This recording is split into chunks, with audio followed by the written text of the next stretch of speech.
ပြန်လဲသုံးသပ်ပါတင့်ပေါ်တကယ်တန်မိုးထားတဲ့လူတစ်ယောက်ကိုတင်နာကျင်အောင်လုပ်မိတဲ့အခါသူတို့ကတင့်ကိုမေတ္တာမပြတ်ပဲလေးလေးစားစားဆက်ဆံနေသေးတယ်ဆိုရင်တင်တစ်ခုခုကိုဆုံးရှုံးလိုက်ရပြီဆိုတာတင်ကိုယ်တိုင်မရိပ်မိသေးတာပဲဖြစ်တယ်တင်ဆုံးရှုံးလိုက်ရတာဟာလူတစ်ယောက်တည်းမဟုတ်ပါဘူး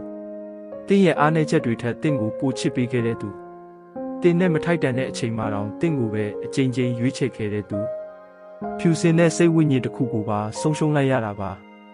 လူအတော်များများကတော့တစ်ခါလောက်အမှားလုံးမိတာနဲ့အဆက်အသွယ်ဖြတ်ကြတယ်မုန်းတီးကြတယ်ပြီးတော့တင်ဟာသူတို့ဘဝမှာမရှိခဲ့ဘူးတလို့မျိုးနေသွားတတ်ကြတယ်အရင်ကဘလောက်ပဲတစ္ဆာရှိခဲ့ပါစေ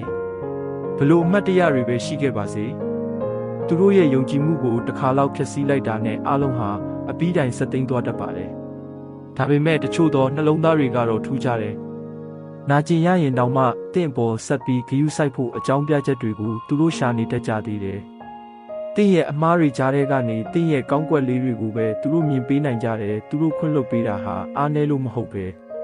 သူတို့ရဲ့ချစ်ချင်းမေတ္တာကတင့်ရဲ့အမားတွေထက်ပိုပြီးနှဆိုင်လို့ပဲဖြစ်ပါတယ်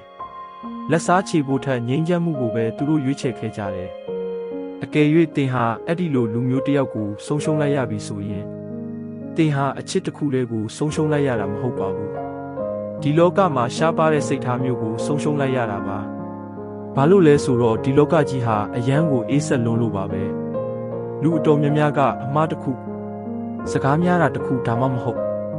နားလည်မှုလွဲတာလေးတစ်ခုခုရှိတာနဲ့တင့်ကိုထားခဲ့ဖို့အမြဲတမ်းအစဉ်သင့်ဖြစ်နေတတ်ကြတယ်ဒါပေမဲ့နာကျင်ရတာတော့မှတင့်ပေးမှာဆက်ရှိနေပေးတဲ့လူမျိုးဆိုတာဘယ်တော့မှထပ်မရနိုင်တော့တဲ့တန်ဖိုးမဖြတ်နိုင်တဲ့အရာတစ်ခုကိုဆုံးရှုံးလိုက်ရတာပါပဲ